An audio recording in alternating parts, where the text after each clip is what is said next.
उधर पितृलोक से पित्र आए। सबसे पहले पितृ जो पुराना घर होता है वहीं जाते हैं, क्योंकि अंतिम संस्कार जिस घर से होता है पितृ सबसे पहले उसी स्थान पर पहुंचते हैं जो पुराना मकान, भले वो किराए का क्यों ना हो। सबसे पहले पितृ वहां पहुंचते हैं।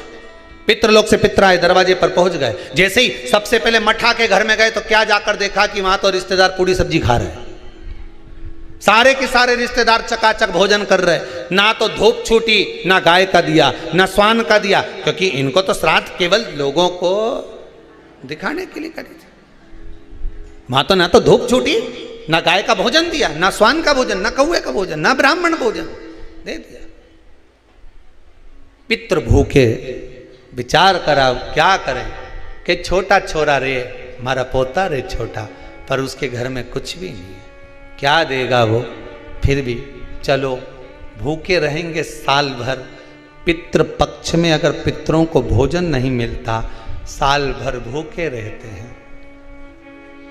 दूसरे पितृ जो खाकर आते हैं उनकी जो राल टपकती है, उनका जो कफ गिरता है, हमारे पितृ वो चाटते हैं।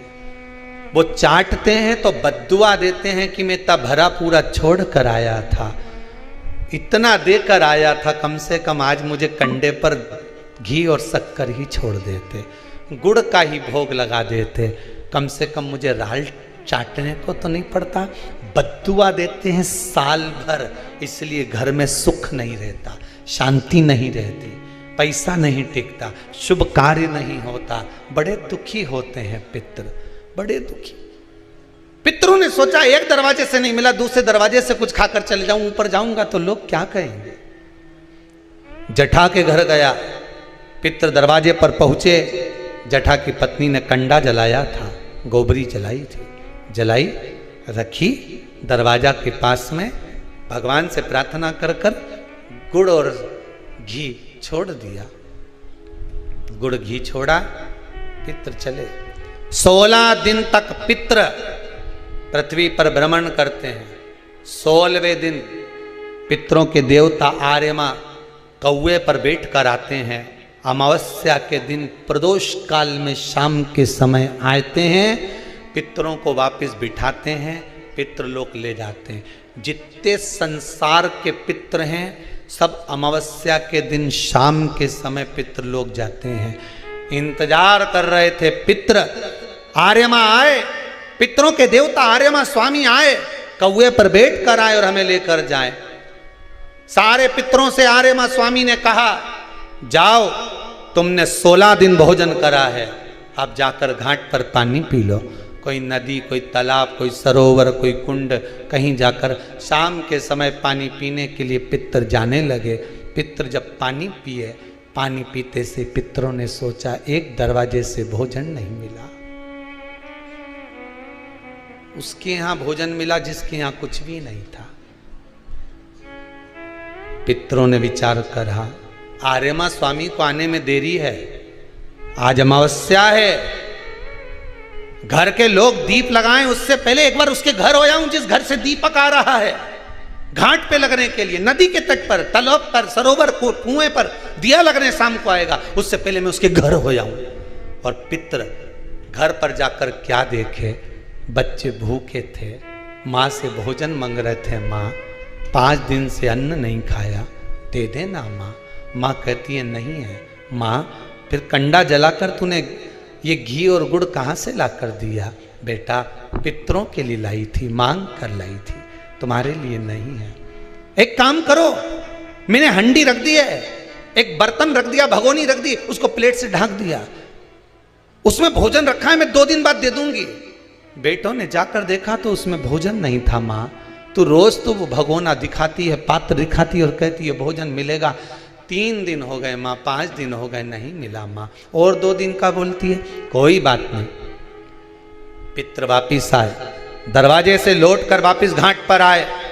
घर का बेटा दिया जलाने के लिए आया नदी के तट पर। पितर आचमन कर रहे थे पानी का।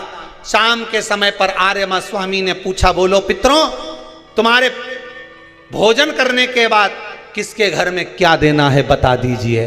आर्यमा स्वामी ने पूछा तो पितर कहते हैं जटा के घर में खाने के लिए नहीं है, उसको वर दे दो, दूध नहाए पूते फले, खूब उन्नति करे, वर प्रदान कर दो। जटा के घर में दूध नहाए पूते फले। जैसे ही बेटे ने दिया जलाया घाट पर, वहां पर खुशियों का दीप जल गया, आनंद का दीप जल गया, सारा सुख जटा के घर में पहुंच गया।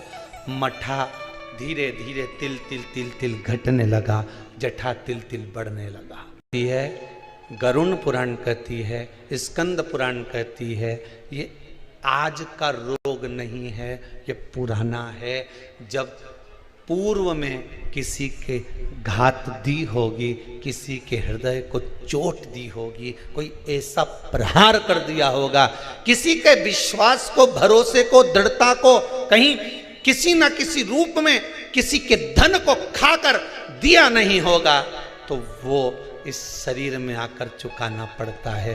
कहीं पाँव, कहीं हाथ, कहीं ये काम नहीं करे, कहीं ये काम नहीं करे, कहीं ये नहीं करे, कहीं मुंडा नहीं करे, कहीं ये मुख नहीं करे। क्यों? किस लिए? तुमने ना कोई गलत काम करा, ना तुमने कभी कोई गलत कृत्य किया, ना तुमने कभी गलत खाया, ना कोई गलत पिया, इसके बाद ये बीमारी कैसे आ गई, इसको ऐसा रोग कैसे आ गया, ये तो कहीं जाए नहीं, आए नहीं, किसी से मिले नहीं, जुले नहीं, फिर रोग कैसे आ गया? उसका कारण है हमारा आज का नहीं। मत बुरे कर्म कर बंदे वरना पछताएगा, भगवान की आंखों से तू बच नहीं, तू बच नहीं।